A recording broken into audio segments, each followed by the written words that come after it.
Nandini, doctor ಸರ್ಸುನ check ಮಾಡಿದ್ರಂತೆ.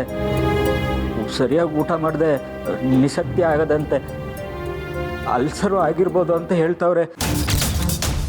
ಅದಕ್ಕೆ test ಮಾಡಿಸವ್ರೆ. Report ಬಂದ್ಮ್ಯಾಕೆ ಹೇಳ್ತಾರಂತೆ. ಸರಿ ಅಣ್ಣ, ಬೇರೆ ಏನು ತೊಂದರೆ ಇಲ್ಲ ಅಲ್ವೇ? ಇಲ್ಲ ನಂದಿನಿ. ಸರಿ ನಂದಿನಿ, ನನಗೆ ಇವತ್ತು ಅರ್ಥ ಆಯಿತು ಒಬ್ಬ ಗಂಡ ಹೆಂಡ್ತಿನ ಹೆಂಗೆ ನೋಡ್ಕೋಬೇಕು ಅಂತ. ನಾನು ಸಾನೇ ತಪ್ಪು ಮಾಡ್ಬಿಟ್ಟೆ ನಂದಿನಿ. ನಮ್ಮನ್ನು ತುಂಬ ಇಷ್ಟಪಡೋ ಮನುಷ್ಯನ ಮ್ಯಾಗೆ ನಮಗೆ ಸಾನೇ ಪ್ರೀತಿ ಇರಬೇಕು. ನಮಗೆ ಬೇಕಾದವ್ರಿಗೇನಾದರೂ ಆದರೆ ನಮಗೆ ಪ್ರಾಣ ಹೋದಂಗೆ ಆಯ್ತದಲ್ವೇ? ಆವಾಗಲೇ ಗೊತ್ತಾಗೋದು ಅವ್ರ ಮೇಲೆ ನಮಗೆ ಎಷ್ಟು ಪ್ರೀತಿ ಅದೇ ಅಂತ. ಏನೋ ಬಿಡು ನಂದಿನಿ, ಆಗಿದ್ದೆಲ್ಲ ಒಳ್ಳೇದಕ್ಕೆ ಅಂತ ಅನಿಸ್ತೈತೆ. ಸರಿ ಅಣ್ಣ, ನಾನು ಮನೆಯಿಂದ ಹೊರಡ್ತಾ ಇದ್ದೀನಿ. ಹಾಸ್ಪಿಟ್ಲ್ ಬಂದ್ಮೇಲೆ ಕಾಲ್ ಮಾಡ್ತೀನಿ. ಆಯ್ತು.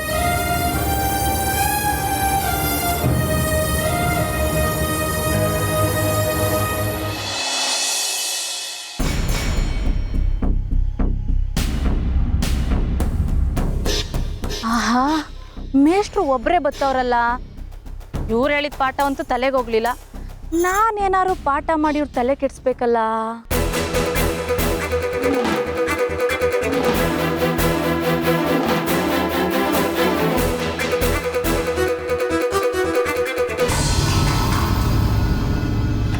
ಅತಿ, ಎಲ್ಲೊಂಟಿದ್ದೀರಾ ಮೇಷ್ಟ್ರೆ?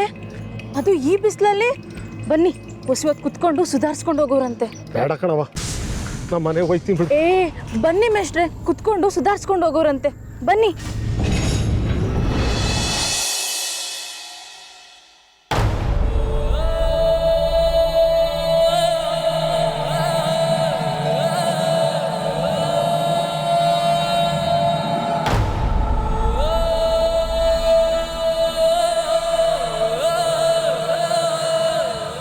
ಈಗ ಹೆಂಗವ್ರೆ?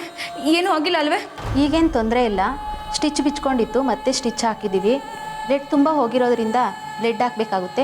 ಈ ಬ್ಲಡ್ನ ಬೇಗ ಅರೇಂಜ್ ಮಾಡಿ.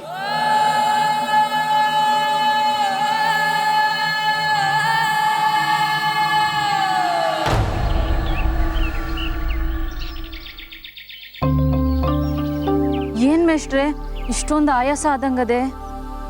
ವಯಸ್ಸಾಯ್ತಾ ಬಂತಲ್ಲವ ಸ್ವಾತಿ, ಈ ದೇಹ ಇನ್ನೂ ಎಷ್ಟು ದಿನ ಅಂತ ಕೇಳತ್ತು.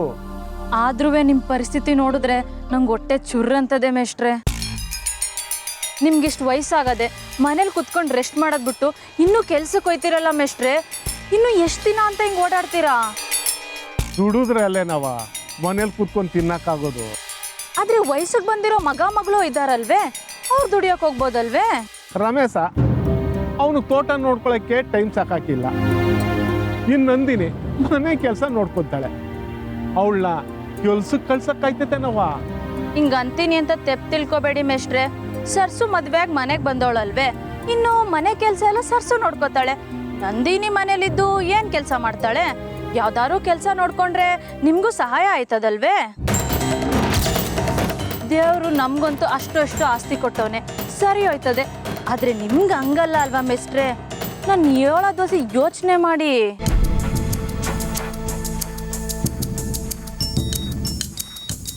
ಬೇಡ ಕಣವ, ಮದುವೆ ವಯಸ್ಸಿಗೆ ಬಂದಿರೋ ಹೆಣ್ಮಗಳಿಗೆ ಮದುವೆ ಮಾಡಿ ಮೊಮ್ಮಕ್ಕಳು ನೋಡೋ ಕಳ್ಸಿ ಕಾಣಬೇಕು ಕಣವ. ಅವ್ರನ್ನ ಕೆಲ್ಸಕ್ಕೆ ಕಳಿಸಿ ಅವ್ರು ತರೋ ಸಂಬಳಕ್ಕೆ ಆಸೆ ಪಡಬಾರ್ದು ಕಣವ. ನೀವು ನೋಡಿದ್ರೆ ಮಗಳನ್ನ ಹೊರಗಡೆ ಕಳ್ಸಕ್ಕಿಲ್ಲ ಅಂತ ನಂದಿನಿ ಮೇಲೆ ಇಷ್ಟೊಂದು ಪ್ರೀತಿ ಮಡಗಿದ್ದೀರಾ. ಆದ್ರೆ ನಂದಿನಿ ಈ ವಯಸ್ಸಲ್ಲಿ ನಿಮ್ಮೊಬ್ರನ್ನೇ ಬಿಟ್ಟು ಹೊಸ್ದಾಗಿ ಮದುವೆ ಆಗಿರೋರ್ ಜೊತೆ ಬೆಂಗಳೂರು ಸುತ್ತಕ್ಕೆ ಹೋಗೋಳೆ. ಅದು ಹೋಗ್ಲಿ, ವಯಸ್ಸಾಗಿರೋ ತಂದೆಗೆ ಅಡುಗೆ ಮಾಡಿಕೊಂಡು ಮನೇಲಿ ಇರ್ಬೇಕಂತನಾರು ಅನ್ನಿಸ್ಲಿಲ್ವೇ? ಬಿಸಿಲಲ್ಲಿ ಕೆಲ್ಸಕ್ಕೆ ಬೇರೆ ಒಯ್ತೀರಿ, ಬಿದ್ದು ಏನಾರು ಹೆಚ್ಚು ಕಡಿಮೆ ಆದ್ರೆ ಯಾರು ಜವಾಬ್ದಾರಿ ಮೇಷ್ಟ್ರೆ? ಇರ್ಲಿ ಬಿಡವ್ವ, ಏನೋ ಆಸೆ ಪಟ್ಟವಳೆ, ಹೋಗಿ ಬರ್ಲಿ. ಇರ್ಲಿ ಬಿಡಿ, ನಿಮ್ಮ ಮಗಳು ನಿಮ್ಮ ಜೊತೆ ಇಲ್ಲ ಅಂದ್ರೆ ಏನಂತೆ? ನಾನಿವ್ನಿ, ಬನ್ನಿ, ನಾನು ನಿಮ್ಮನ್ನ ಮನೆ ಗಂಟ ಬಿಟ್ಬಿಟ್ಟು ಬರ್ತೀನಿ. ಬನ್ನಿ. ಬೇಡ ಕಣವ, ನಾನೊಬ್ಬನೇ ಮನೆ ತನಕ ಹೋಯ್ತೀನಿ. ಇಲ್ಲ, ನಿಮ್ಮೊಬ್ರನ್ನೇ ಕಳ್ಸಿದ್ರೆ ನಂಗೆ ನಿಮ್ಮ ಕಡೆಗೆ ಜ್ಞಾನ ಇರ್ತದೆ. ನಿಮ್ಮನ್ನ ಮನೆ ತನಕ ಬಿಟ್ಬಿಟ್ಟು ಆಮೇಲೆ ನಾನು ಹೋಯ್ತೀನಿ. ಬನ್ನಿ.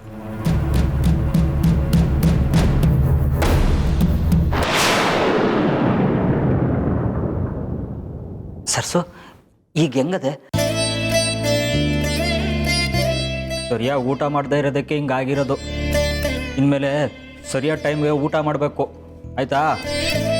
ಸಿಸ್ಟರ್, ಡಾಕ್ಟ್ರನ್ನ ಸ್ಕ್ಯಾನಿಂಗ್ ಮಾಡ್ತೀನಿ ಅಂತ ಹೇಳಿದರು. ಎಲ್ಲ ಆಗಿದೆ ಸರ್, ರಿಪೋರ್ಟ್ ಬಂದ ಮೇಲೆ ನಿಮ್ಮನ್ನು ಕರಿತೀವಿ. ಸರಿ. ಪೇಷಂಟ್ನ ವಾರ್ಡ್ಗೆ ಶಿಫ್ಟ್ ಮಾಡಬೇಕು, ಹೋಗಿ ಫೈಲ್ ಮಾಡಿಸ್ಕೊಂಬನ್ನಿ. ಆಯಿತು. ಜನರಲ್ ವಾರ್ಡ್ ಎಲ್ಲ ಫುಲ್ ಆಗಿದೆ, ಸ್ಪೆಷಲ್ ವಾರ್ಡಲ್ಲಿ ಶೇರ್ ಮಾಡ್ಕೊಬೋದು. ಆಲ್ರೆಡಿ ಒಬ್ರಿದ್ದಾರೆ, ಅವ್ರ ಜೊತೆ ನೀವು ಇರಬೇಕಾಗತ್ತೆ. ಪರವಾಗಿಲ್ವಾ? ಪರವಾಗಿಲ್ಲ. ಬೇರೆ ಯಾವ ರೂಮು ಖಾಲಿ ಇಲ್ಲ ಅಂದರೆ ಇನ್ನೇನು ಮಾಡೋಕ್ಕಾಯ್ತದೆ? ಈ ಫೈಲ್ ತೊಗೊಂಡೋಗಿ ಮೈನ್ ಡಾಕ್ಟರ್ ಹತ್ರ ಒಂದು ಸೈನ್ ಮಾಡಿಸ್ಕೊಂಡು ತೊಗೊಂಬನ್ನಿ. ಸರಿ, ಒಂದು ನಿಮಿಷ ಬಂದೆ ಸರ್ಸು.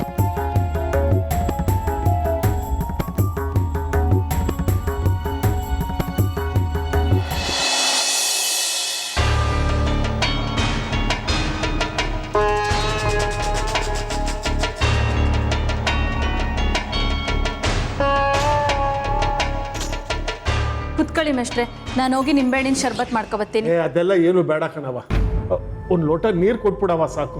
ಸುಮ್ಕಿರಿ ಮೇಷ್ಟ್ರೆ, ಬಿಸಿಲಲ್ಲಿ ಓಡಾಡಿ ಆಯಾಸ ಆಗಿರ್ತದೆ. ನಾನು ಹೋಗಿ ಶರ್ಬತ್ ಮಾಡ್ಕೊಬತ್ತೀನಿ.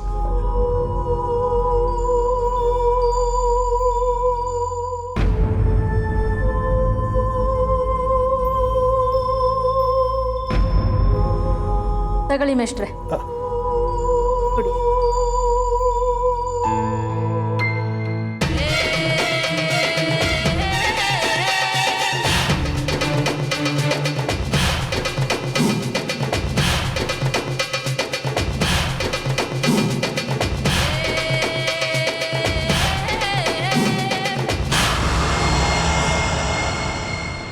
ನೋಡಿ ಮೇಷ್ಟ್ರೆ, ನೀವು ನನ್ನ ತಂದೆ ಇದ್ದಂಗೆ.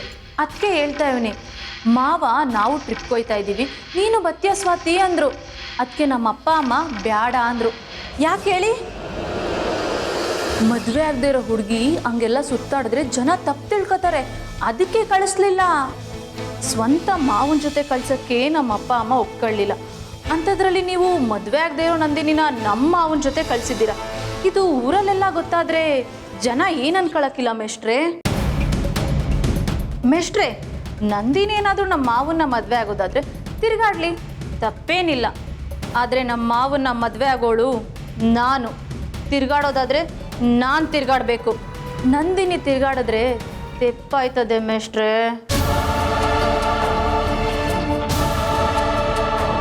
ನಂದಿನಿ ಏನಾರು ನಮ್ಮ ಮಾವನ ಹಿಂದೆ ಸುತ್ತಿ ಮದುವೆ ಮಾಡ್ಕೋಬೇಕು ಅಂತ ಕನ್ಸ್ಕೊಂಡಿದ್ರೆ ಅದಾಗದೇ ಇರೋ ಮಾತು ಮೇಷ್ಟ್ರೆ. ಯಾಕೆ ಅಂದರೆ ನಮ್ಮ ಮಾವನ ಮದುವೆ ನನ್ನ ಜೊತೆ ಅಂತ ಯಾವತ್ತೋ ನಿಶ್ಚಯ ಆಗೋಗದೆ.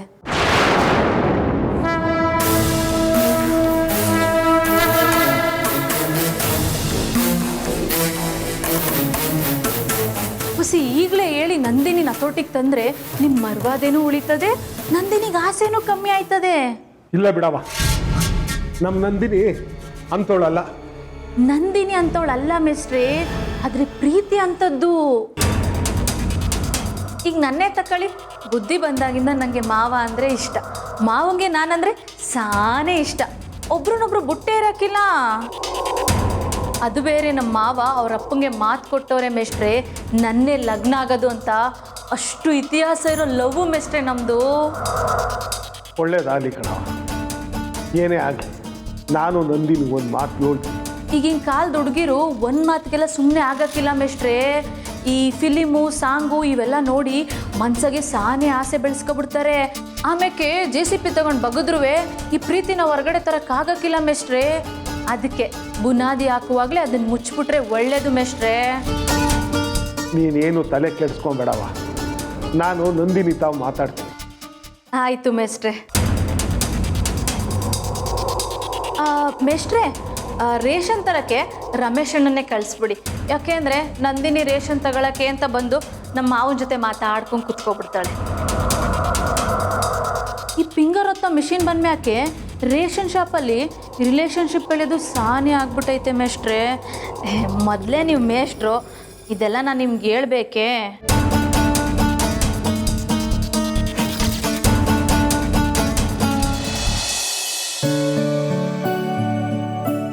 ಬೇಡ ಬೇಡ, ಮಲ್ಕೊಳ್ಳಿ. ಇಲ್ಲ ಆಯ್ತಾ ಇಲ್ಲ, ಸ್ವಲ್ಪ ಹೊತ್ತು ಎದ್ದು ಕೂತಿರ್ತೀನಿ, ಆಮೇಲೆ ಮಲ್ಕೋತೀನಿ. ನಿಮ್ಗೆ ಸಾನೆ ರಕ್ತ ಹೋಗದೆ ಮತ್ತೆ ರಕ್ತ ಏರ್ಸ್ಬೇಕಂತೆ. ರಕ್ತನಾ? ಹ್ಞೂ, ಮತ್ತೆ ಬಾತ್ರೂಮಲ್ಲಿ ಎಷ್ಟು ರಕ್ತ ಹೋಗಿದೆ ಗೊತ್ತಾ? ನೆನ್ಸ್ಕೊಂಡ್ರೆ ಜೀವ ಹೋದಂಗಾಯ್ತದೆ. ನಿಮ್ಗೆ ಏನೇ ಬೇಕಿದ್ರು ನನ್ನ ಕೇಳಿ ಅಂತ ಹೇಳಿದ್ನಲ್ವೇ, ಮತ್ತೆ ಯಾಕೆ ಒಬ್ರೆ ಬಾತ್ರೂಮ್ಗೆ ಹೋಗಿದ್ರಿ? ಇಲ್ಲ, ನಿಮ್ಮನ್ನ ಎದ್ದಳ್ಸೋಣ ಅಂದ್ಕೊಂಡೆ. ನೀವು ಮಲ್ಕೊಂಡಿದ್ರಲ್ವೇ, ಅದಕ್ಕೆ ನಿಮಗೆ ತೊಂದರೆ ಕೊಡೋದು ಯಾಕೆ ಅಂತ ನಾನೇ ಎದ್ದು ಬಾತ್ರೂಮ್ಗೆ ಹೋದೆ. ನೀರ್ ಮೇಲೆ ಕಾಲಿಟ್ಟು ಜಾರ್ ಬಿದ್ಬಿಟ್ಟೆ. ಆಮ್ಯಾಕೆ ಏನಾಯ್ತು ಅನ್ನೋದೇ ನೆನಪಿಲ್ಲ. ಹಮ್ಯಕ್ಕಾಗಿರೋದು ನಿಮ್ಗೆ ನೆನಪಿಲ್ದೆ ಇರ್ಬೋದು. ಹೊರಗಡೆ ರಕ್ತ ನದಿ ಥರ ಹರಿತಿತ್ತು. ಅದನ್ನ ನೆನ್ಸ್ಕೊಂಡ್ರೆ ನಂಗೆ ಒಂಥರ ಆಯ್ತದೆ. ನನಗೆ ಹೆಂಗಾಯ್ತು ಗೊತ್ತೇ? ನಿಮ್ಮನ್ನ ನೋಡಿ ನಾನು ಜೋರಾಗಿ ಕಿರ್ಚ್ಕೊಂಡೆ. ನರ್ಸ್ ಬಂದು ನಿಮ್ಮನ್ನ ICU ಕರ್ಕೊಂಡು ಹೋದ್ರು. ನಿಮ್ಗೆ ಹಾಕಿ ಸ್ಟಿಚ್ ಎಲ್ಲ ಬಿಚ್ಚೋಯ್ತು. ಮತ್ತೆ ಸ್ಟಿಚ್ ಹಾಕವ್ರೆ. ನನಗೆ ಕ್ಷಮಿಸ್ಬಿಡಿ ನಂದಿನಿ ಅವರೇ, ನಿಮ್ಗೆ ಹೇಳ್ದೆ ಹೋಗಿದ್ದು ನನ್ನ ತೆಪ್ಪೆ. ಇನ್ಮೇಲೆ ನಿಮ್ಗೆ ಏನೇ ಬೇಕಿದ್ರು ನನ್ನ ಕೇಳಿ ಅಷ್ಟೇಯ. ಸರಿ. ನಿಮ್ಮನ್ನ ನಂಬಕ್ಕಾಗಲ್ಲ, ನನ್ನ ಮೇಲೆ ಆಣೆ ಮಾಡಿ.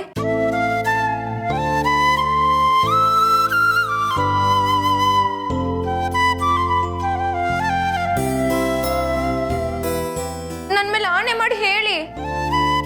ಆಯಿತು, ಮ್ಯಾಕ್ ಆಣೆ ಮಾಡಿ ಹೇಳ್ತೀವಿ. ಇನ್ಮೇಲೆ ನನಗೆ ಏನೇ ಬೇಕಿದ್ರೂ ನಿಮ್ಮನ್ನೇ ಕೇಳ್ತೀನಿ.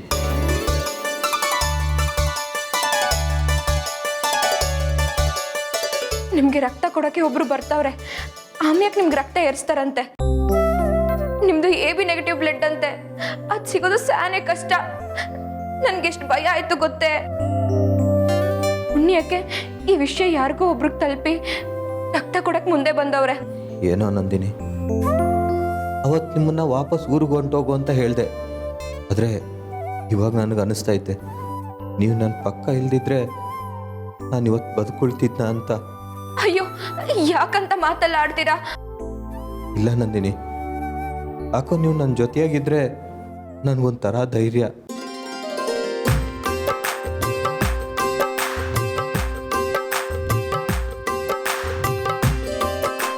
ಈ ಡಾಕ್ಟ್ರು ಕೊಡೋ ಔಷಧಿ ಮಾತ್ರ ಎಲ್ಲ ಹೆಂಗೆ ಕೆಲಸ ಮಾಡ್ತದೋ ನನಗಂತೂ ಗೊತ್ತಿಲ್ಲ.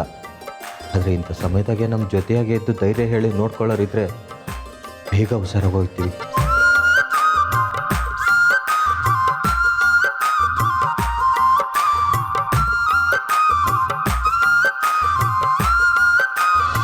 ಅಯ್ಯೋ, ಹೇಳೋದೇ ಮರ್ತ್ಬಿಟ್ಟಿದ್ದೆ. ಸರ್ಸುನುವೆ ಇದೇ ಆಸ್ಪತ್ರೆಗೆ ಬಂದವಳೆ.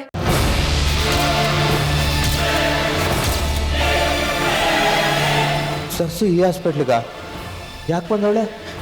ಗೆಸ್ಟ್ ಹೌಸ್ನಲ್ಲಿ ಇದ್ದಾಗ ಸರ್ಸುಗೆ ಹೊಟ್ಟೆ ನೋವು ಬಂತಂತೆ. ಅದಕ್ಕೆ ಅಣ್ಣಯ್ಯ ಇದೇ ಆಸ್ಪತ್ರೆಗೆ ಕರ್ಕೊಂಡ್ ಬಂದವ್ರೆ. ಮತ್ತೆ ಹಂಗಾರೆ ಸರ್ಸುಗೆ ಏನಾಗದಂತೆ? ಅಯ್ಯೋ, ಭಯ ಪಡೋದಂಥದ್ದು ಏನೂ ಆಗಿಲ್ಲ. ಡಾಕ್ಟರ್ ಅಲ್ಸರ್ ಬಂದದೇನೋ ಅಂತ ಚೆಕಪ್ ಮಾಡವ್ರೆ. ರಿಪೋರ್ಟ್ ಬಂದ್ಮೇಲೆ ಹೇಳ್ತಾರಂತೆ.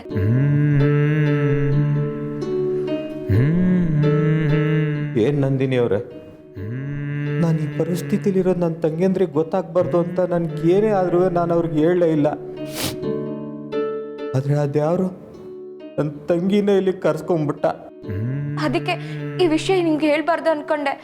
ಹೇಳಿಲ್ಲ ಅಂದ್ರೆ ಸಂದಾಗಿರಲ್ಲ ಅಂತ ಹೇಳ್ಬಿಟ್ಟೆ. ಸರ್ಸುಗೆ ಏನೂ ಆಗಿಲ್ಲ, ಅವಳು ಆರಾಮಾಗವಳೆ.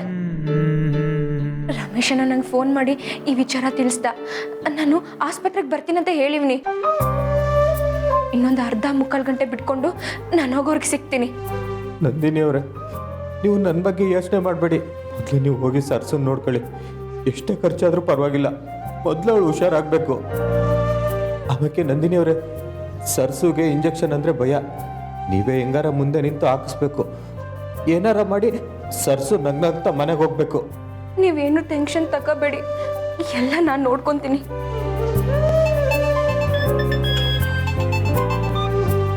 ಹಲೋ, ಹೇಳು ಸುಗುಣ. ನಂದಿನಿ ಎಲ್ಲಿದ್ಯಾ?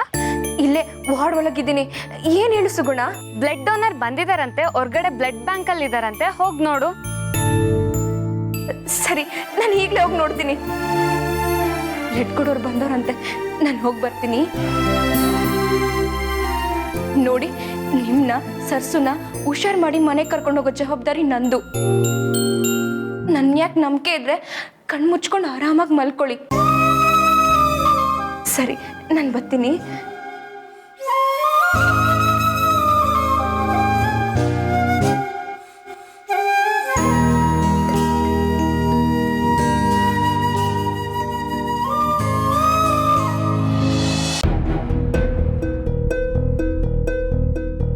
ನೋಡಿ ಮೇಷ್ಟ್ರೆ, ನಿಮ್ಮ ಮಗಳು ತ ಮಾತಾಡೋಕೆ ನಿಮಗೆ ಮುಜುಗರ ಅನ್ಸಿದ್ರೆ ನಂಗೆ ಒಂದೇ ಒಂದು ಮಿಸ್ ಕಾಲ್ ಕೊಡಿ. ನಾನೇ ಬಂದು ನಿಮ್ಮ ಮಗಳಿಗೆ ಮಾನ ಮರ್ಯಾದೆ ಬಗ್ಗೆ ಪಾಠ ಮಾಡ್ತೀನಿ. ಸಮಾಜದಾಗೆ ಒಂದು ಹೆಣ್ಣು ಹೆಂಗಿರ್ಬೇಕು, ಹೆಂಗ್ ನಡ್ಕೋಬೇಕು ಅಂತ ನಮ್ಮ ಅಪ್ಪ ಅಮ್ಮ ನಂಗೆ ಹೇಳ್ಕೊಟ್ಟವ್ರೆ. ಅದನ್ನೇ ಹೊಸಿ ಅವಳಿಗೆ ಹೇಳ್ಕೊಡ್ತೀನಿ. ಪರವಾಗಿಲ್ಲ ಬಿಡವ, ಅದನ್ನೆಲ್ಲ ನಾನು ನೋಡ್ಕೋತೀನಿ. ನೀನೇನು ಯೋಚನೆ ಮಾಡಬೇಡ. ನಾನು ಯೋಚನೆ ಮಾಡಿದೆ, ಇನ್ಯಾರು ಯೋಚನೆ ಮಾಡ್ತಾರೆ ಮೇಷ್ಟ್ರೆ? ಯಾಕೆ ಅಂದರೆ ನಿಮ್ಮ ಮಗಳು ನಿಂಗೆ ಬಿಟ್ರೆ ನಾಳೆ ನನ್ನ ಕುತ್ತಿಗೆಗೆ ಬರ್ತದೆ. ಮೊದಲೇ ನೀವು ಸಾದಾ ಸೀದಾ ಮನುಷ್ಯರು, ನಿಮ್ಮ ಮಗಳು ಮನ್ಸಿಗೆ ಎಲ್ಲಿ ನೋವಾಯ್ತದೆ ಅಂತ ಸುಮ್ಕಾಗ್ಬಿಡ್ತೀರಾ. ಅದಕ್ಕೆಯ ನಂಗೆ ಒಂದು ಮಾತು ಹೇಳಿದ್ರೆ ನಾನೇ ಬಂದು ನಿಮ್ಮ ಮಗಳಿಗೆ ಬುದ್ಧಿ ಹೇಳ್ಬಿಡ್ತೀನಿ. ನೀವೊಂದು ಅರ್ಧ ಗಂಟೆ ಮನೆಯಿಂದ ಆಚೆ ಇದ್ರೆ ಸಾಕು, ಗೀತೋಪದೇಶ ಮಾಡಿಬಿಡ್ತೀನಿ. ಸರಿ ಮೇಷ್ಟ್ರೆ, ನಾನಿನ್ನು ಬರ್ತೀನಿ. ಆಯ್ತು ಕಣವ. ಮೇಷ್ಟ್ರೆ, ಹೊಸಿ ನಿಮ್ಮ ಫೋನ್ ಕೊಡಿ ಇಲ್ಲಿ. ಯಾಕವ್ವ? ಕೊಡಿ ಮೇಷ್ಟ್ರೆ. ತಕೊಳ್ಳಿ, ಇದ್ರಲ್ಲಿ ನಾನು ನಂಬರ್ ಸೇವ್ ಮಾಡಿವ್ನಿ. ಕರೆನ್ಸಿ ಇಲ್ಲ ಅಂದರೆ ಹೇಳಿ ಹಾಕಿಸ್ತೀನಿ. ಆದರೆ ಮಿಸ್ ಕಾಲ್ ಕೊಡೋದು ಮಾತ್ರ ಮರಿಬೇಡಿ ಮೇಷ್ಟ್ರೆ. ನಾನಿನ್ನು ಬರ್ತೀನಿ.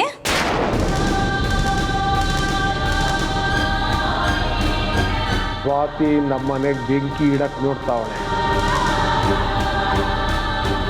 ಇವಳಿಂದ ನಮ್ಮ ಮನೇನ ನಮ್ಮ ಮಕ್ಕಳನ್ನ ಕಾಪಾಡ್ಕೊಳ್ಬೇಕು.